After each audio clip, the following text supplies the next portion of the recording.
பிரவீன், காவேரி நீர்பிடிப்பு பகுதியில் பெய்து வரும் கனமழையின் காரணமாக கர்நாடகாவிலிருந்து திறக்கப்படும் உபரி நீர் அதிக அளவில் வெளியேற்றப்படுவதால் மேட்டூர் அணை நீர்மட்டம் அதிகரித்துள்ளதால் மேட்டூரிலிருந்து வரும் உபரி நீர் அப்படியே வெளியேற்றப்பட்டு வருகிறது.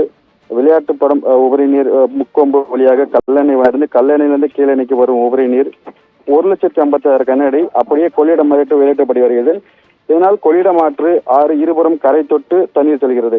இதனையடுத்து தெற்கு கிராமங்களான அக்கரை, ஜெயங்கொண்டப்பட்டினம், கீழகுடப்பாடி உள்ளிட்ட கிராமங்கள் முதலில் பாதிக்கப்படுவது வழக்கம். இந்நிலையில் தொடர்ந்து பழைய கொள்ளிடம் மற்றும் கொள்ளிடம் ஆற்றில் வெள்ளப்பெருக்கு ஏற்படுவதால் அக்கரை, ஜெயங்கொண்டப்பட்டினம் கிராமத்தில் சுமார் 200க்கும் மேற்பட்ட வீடுகளை வெளிநீர் சூழ்ந்திருக்கிறது. பாதுகாப்பு கருவி வருவாய்த்துறையினர் பொதுமக்களை அப்புறப்படுத்துவதற்காக ஏற்பாடுகளை செய்து வருகின்றனர். தொடர்ந்து தீயணைப்புத்துறையினர் மற்றும் போலீசார் பொதுமக்களும் எந்த ஒரு பிரச்சனையும் வராதொரு முன்னெச்சரிக்கை நடவடிக்கை தற்பொழுது மேற்கொண்டு வருகிறார்கள்.